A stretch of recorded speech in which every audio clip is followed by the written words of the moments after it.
rahmatullahi wa barakatuhu. Bismillahir Rahmanir Rahim. We have all undoubtedly heard of the shooting of Malala Yousafzai, which horrified many across the globe. But what is unique about this case is that the mainstream media, human rights organisations and Western governments have all been extremely vocal in their support for this young girl, who they claim was attacked by Islamists in Pakistan for her advocacy of education for girls.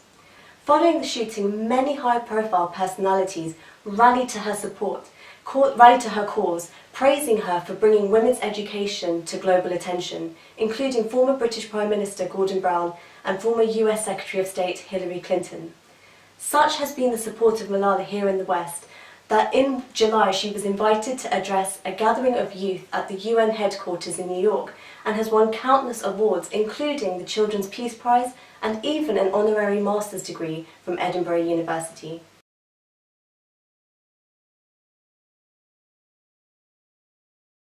The cause of improving educational rights for girls in Pakistan and globally is indeed a noble one. However, far from noble are the shameless attempts by Western politicians to exploit this young girl and the horrific attack against her for their own political goals. If Western politicians were truly concerned about the education of Muslim women, then where is their condemnation of hijab and niqab bans in secular states such as France, Belgium and Turkey, which have deprived Muslim women of a good schooling simply for abiding by their Islamic dress? The reality is Western governments have never been concerned about the education of Muslim women.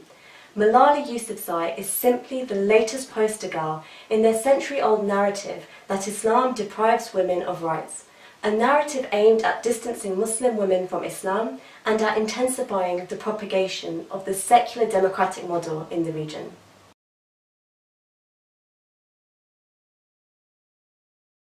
The ongoing war on terror and occupation of Afghanistan have created a constant climate of instability and insecurity in the region, marked by frequent drone attacks and bombs killing thousands over the years, including countless women and young girls. And it is this climate which has been highly detrimental to their pursuance of a serious education. Additionally, the impoverishment of the people through capitalist policies imposed upon them by Western states and their institutions such as the IMF, as well as a lack of free schooling, have caused many parents to reluctantly prioritise educating their sons over their daughters. And so it's not surprising that in Pakistan over 60% of women are illiterate. But one thing is for sure, it is Western foreign policy and the capitalist secular model which have proven to be the greatest obstacle in providing a good quality education in the region, and not Islam.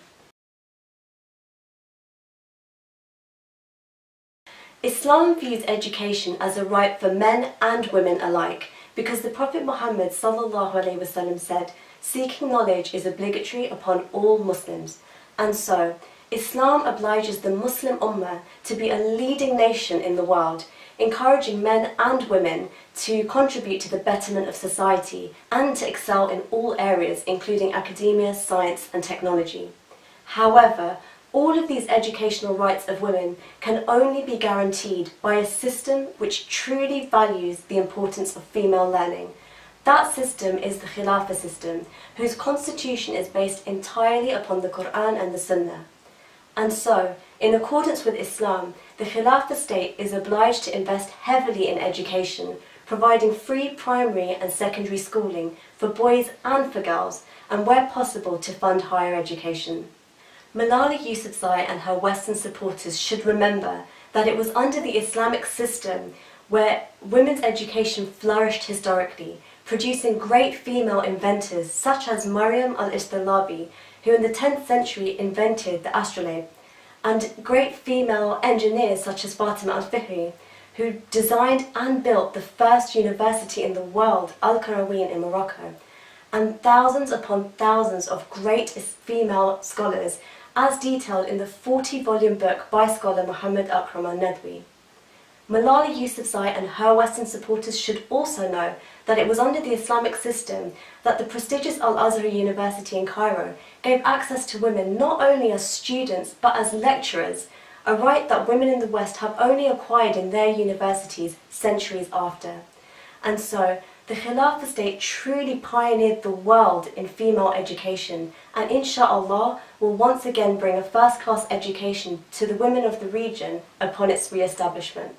Brothers and sisters, Allah subhanahu wa ta'ala says in Surah Saf verse 8, يريدون ليطفئوا نور الله بأفواههم والله متم نوره ولو كره الكافرون. The script of the Malala story is being written by Western colonial governments not to improve the rights of women, but to continue their colonial intervention in the Muslim world. It is returning to our Islamic roots and laws through establishing the Khilafah, which alone holds the key to fulfilling women's educational aspirations and ensuring that their God-given rights are secured for them. Jazakumullah khairan for listening. Please do join in the discussion on our Facebook page, Women Against Oppression, Liberation Through Islam. Assalamu alaikum wa rahmatullahi wa barakatuh.